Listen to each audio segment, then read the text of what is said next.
Hi అండి, నమస్తే. ఎవరినైనా సరే బొబ్బట్లు ఇష్టమా అని అడిగితే ఇష్టం లేదు అనేవాళ్ళు ఎవ్వరు ఉండరు కదా. అయితే అలాంటి బొబ్బట్లు పచ్చిశనగపప్పు లేకుండా, కొబ్బరి లేకుండా, వేరే పూర్ణం ఏమీ లేకుండా ఎలా ఈజీగా చేసుకోవచ్చో ఈ వీడియోలో చూపించబోతున్నానండి. కొత్త వాళ్ళు కూడా ట్రై చేయొచ్చు, చాలా ఈజీగా ఉంటుంది. అయితే చాలా తక్కువ టైంలో కూడా చేసేయచ్చు. బొబ్బట్లు పచ్చిశనగపప్పుతో చేసే పని అయితే పప్పు నానబెట్టుకోవాలి, ఉడికించాలి, దాన్ని మళ్ళీ చల్లారబెట్టాలి. చాలా ప్రాసెస్ ఉంటుంది కదా. అదేమీ లేకుండా చాలా సింపుల్గా వీడియో అయితే చూసేయండి. నేనైతే బొబ్బట్ల కోసం ఇలా 1 కప్పు పూరి పిండి అయితే తీసుకున్నాను.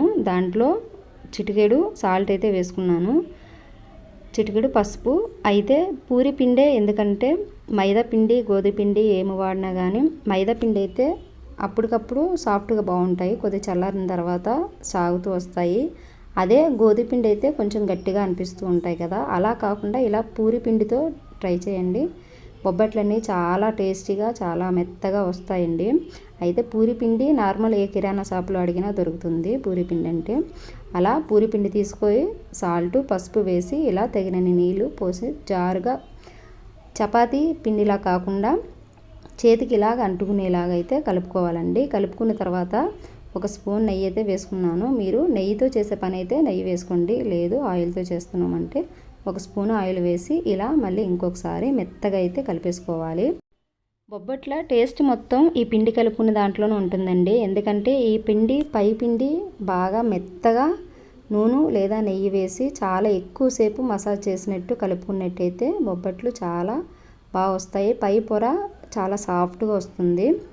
అయితే పిండి మొత్తం ఇలా మెత్తగా కలిపేసుకున్న తర్వాత అయితే 1 గంట లేదా అరగంట సేపు ఖచ్చితంగా ఈ పిండిని నానబెట్టుకోవాలండి. అలా అయితే పూర్ణం పెట్టడానికి చపాతీ చేసినప్పుడు చాలా ఈజీగా, అంటే పైన లేయర్ వచ్చిన పప్పు బయటికి రాకుండా హెల్ప్ చేస్తుంది.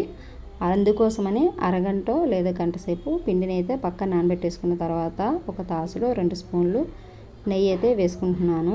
నెయ్యితో చేసే పని అయితేనే నెయ్యి వాడుకోండి, లేకపోతే నార్మల్ ఆయిల్ అయితే వాడేసుకోండి. నేను దీనికోసం 1 కప్పు శనగపిండి అయితే తీసుకుంటున్నానండి. నేను ముందే చెప్పాను కదా, పూర్ణం కోసం కొబ్బరి లేదా పచ్చి శనగపప్పు ఏమీ వాడట్లేదని. దాని ప్లేస్లో ఇలా పచ్చి శనగపిండి అయితే వాడుకుంటున్నాను. దీన్ని నెయ్యిలో వేసి చాలా చిన్న మంట మీద, పై వాసన ఉంటుంది కదా శనగపిండికి, పచ్చి వాసన, అది పోయేంత వరకు ఉండలు కట్టకుండా ఇలా మదుపుకుంటూ చిన్న మంట మీద దగ్గరుండి బాగా ఫ్రై చేసుకోవాలండి. ఇది ఫ్రై అయింది లేనిది ఇలా చూస్తే పొడిగా కొంచెం సాఫ్ట్గా తగులుతూ ఉంటుంది చేతికి. అయితే అప్పుడు ఇంకా ఫ్రై అయిపోయినట్టే. స్మెల్ కూడా కొంచెం పచ్చివాసన పోయి బాగా వస్తుంది. అయితే 1 కప్పు శనగపిండికి 1/2 కప్పు బెల్లం అయితే వాడుతున్నానండి. మీరు స్వీట్ ఎక్కువ తినే వాళ్ళైతే 1 కప్పు శనగపిండికి 1 కప్పు బెల్లం వేసేసుకోండి. నేను కొంచెం స్వీట్ తక్కువ చేస్తున్నాను కాబట్టి బెల్లం 1/2 కప్పు మాత్రమే వేసుకున్నాను. బెల్లం వేసిన తర్వాత కూడా అడుగంటకుండా దగ్గరుండి బెల్లంలో ఉండలన్నీ కరిగిపోయేలాగా కలిపేసుకోవాలండి. కొంచెం కొంచెం నీళ్ళు పోసుకుంటూ ఇలా దగ్గరుండి కలుపుకుంటూ ఉండాలి. ఒకేసారి నీళ్ళన్నీ పోసేసిన పిండి జారుగా అయిపోతుంది. లేదంటే కొంచెం కొంచెం నీళ్ళు పోసి, ఇంకా ఎక్కువ అవసరమైతే ఇంకా కలుపుకుంటూ నీళ్ళు పోసుకొని కలుపుకుంటూ పిండి అనేది రెడీ చేసుకోవాలి. నీళ్ళు పోసినప్పుడు కూడా ఆ నీళ్ళు మొత్తం పిండికి అబ్జర్వ్ అయ్యేలాగా మొత్తాన్ని కలిపేసుకొని, ఇన్కేస్ నీళ్ళు ఎక్కువ పడతాయి అనుకుంటే అప్పుడు మాత్రమే నీళ్ళు పోసి 1 స్పూను 2 స్పూన్లు నెయ్యిని కూడా వేసుకొని పిండిని ఇలా చూడండి, మనం శనగపప్పు ఉడకబెట్టి మెత్తగా మిక్సీ వేసిన తర్వాత వస్తుంది కదా, సేమ్ అలా పిండి అనేది రావాలండి. అప్పుడు ఇంకా పిండి రెడీ అయిపోయినట్టే. నెయ్యి కూడా వేసుకున్న తర్వాత మొత్తం ఒకసారి కలిపేసి పక్కన తీసేసుకోవాలి. బొబ్బట్లు కాల్చడం కోసం అయితే ఎప్పుడు పెనం అనేది కొంచెం లావుగా ఉండాలండి. మరి రేకులా ఉంటే బొబ్బట్టు మాడిపోతుంది, లోపల కాలదు. అందుకోసమని కొంచెం లావుగా ఉన్న పెనం పెట్టుకున్న తర్వాత అయితే 1 స్పూను నెయ్యి అయితే వేసుకున్నాను. పిండి పక్కకు తీసి ఇలా చల్లార్చుకోవాలి. మొత్తం పిండిని ఇలా తీసేసుకున్న తర్వాత అయితే 1 నిమిషం 2 నిమిషాల పాటు ఫ్యాన్ కింద పెడితే చల్లగా అయిపోతుందండి. అయితే దీంట్లో 1 స్పూన్ నెయ్యి కానీ లేదా నూనె కానీ వేసి కలుపుకోవచ్చు. నేను ఫస్ట్ వేసేసాను కాబట్టి కలపలేదండి. పిండి మొత్తం ఇలా చపాతీ ముద్దలాగా అయితే కలిపేసుకోవాలి. పిండి కూడా చూడండి అస్సలు పచ్చిశనగపప్పు పిండి కాదంటే ఎవ్వరూ నమ్మరు కదా. ఈ పిండి చల్లగా అవ్వడానికి కూడా ఎక్కువ టైం పట్టదండి. 1 నిమిషం 2 నిమిషాల పాటు ఫ్యాన్ కింద పడితే చల్లగా అయిపోతుంది. ముందే నానబెట్టుకున్న పిండిలో 1 స్పూను నెయ్యి లేదా నూనె వేసి ఇంకొకసారి అయితే బాగా కలిపేసుకోవాలండి. బొబ్బట్టు పిండి అయితే ఖచ్చితంగా ఇలానే ఉండాలండి. ఎప్పుడు చేసుకున్నా కానీ అలా అయితేనే బొబ్బట్టు మెత్తగా సాఫ్ట్గా వస్తుంది.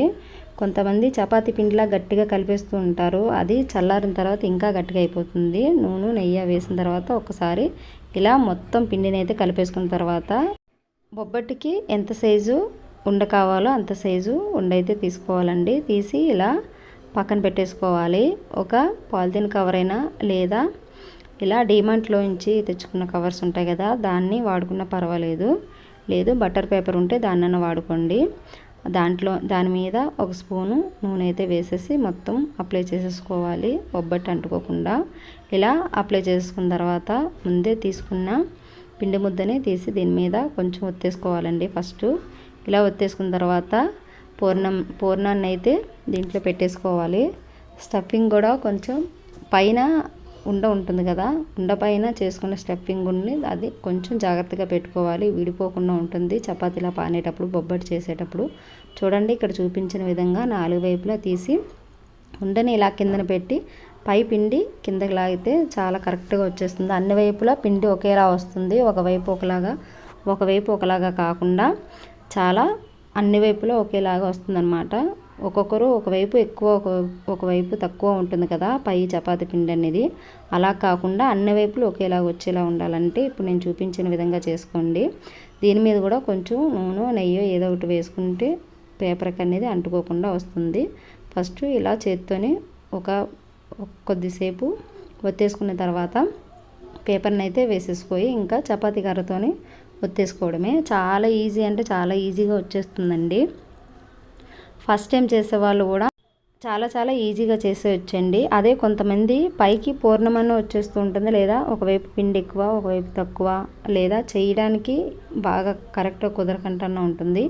ఇలా చేసినట్టయితే చాలా బాగా చేయొచ్చు. ఇన్కేస్ మందంగా కొంతమంది చేయడం తెలియక మందంగా కూడా వచ్చేస్తూ ఉంటాయి కదా ఒక్కొక్కసారి. అలా కాకుండా ఇలా నేను చూపించిన విధానంలో చేసి చూడండి. అచ్చం స్వీట్ షాప్లో బొబ్బట్టులాగే చాలా పల్సగా టేస్టీగా పై పొర లేస్తుంది కదా స్వీట్ షాప్లో చేసిన బొబ్బట్టు, సేమ్ అలానే వస్తుంది. పనం వేడైన తర్వాత అయితే ఈ పేపర్తోనే పైన వేసేసుకొని పై పేపర్ తీసేసినట్టయితే చాలా ఈజీగా వచ్చేస్తుంది. పైన కొంచెం నెయ్యి నూనె ఏదో ఒకటి రాసుకున్న తర్వాత అయితే ఇంకోవైపు అయితే తిప్పేసుకోవాలండి. ఒకవైపు కాలిన తర్వాత ఫస్ట్ది కొంచెం మెత్తగా ఉంటుంది కాబట్టి ఫస్ట్ది అంటే పనం కొంచెం వేడైనా లేదా చల్లగా ఉన్నా సరే అంటుకుపోయే అవకాశం ఉంటుంది. అందుకోసం ఫస్ట్ మెల్లిగా అట్ల పుల్లతో తిప్పుకోండి. ఇలా 2 వైపులా తిప్పుతూ 2 వైపులా నెయ్యి వేసుకొని కాల్చుకుంటూ బొబ్బట్టునైతే కాల్చుకోవాలండి. అయితే బొబ్బట్టు కాల్చేటప్పుడు ఎప్పుడైనా సరే మంట సిమ్లో పెట్టి కాల్చొద్దండి. మంట ఎప్పుడు ఎక్కువే ఉండి దగ్గరుండి నూనె నెయ్యి ఏదో ఒకటి వేసుకొని 2 వైపులా సమానంగా కాల్చుకుంటే వేడివేడిగా బొబ్బట్లు అయితే రెడీ అయిపోతాయి. ఏ పండగలైనా లేదా అప్పటికప్పుడు తినాలనిపించినా ఇలా చేసుకున్నట్టయితే చాలా తొందరగా చాలా ఈజీగా కూడా చేసేయచ్చండి. ఫస్ట్ టైం చేసిన వాళ్ళు కూడా చాలా ఈజీగా చేసేయచ్చు.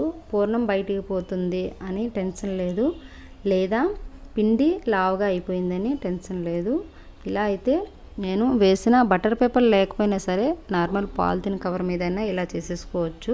అచ్చం స్వీట్ షాప్లోని లేదా చిన్న బడ్డీ కొట్టులెట్టి బయట రోడ్డు మీద అమ్ముతూ ఉంటారు కదా, చాలా పల్చగా వస్తూ ఉంటాయి. నేను ఇంతకుముందు ఇంత పల్చగా ఎలా చేస్తున్నారా అనుకున్నాను.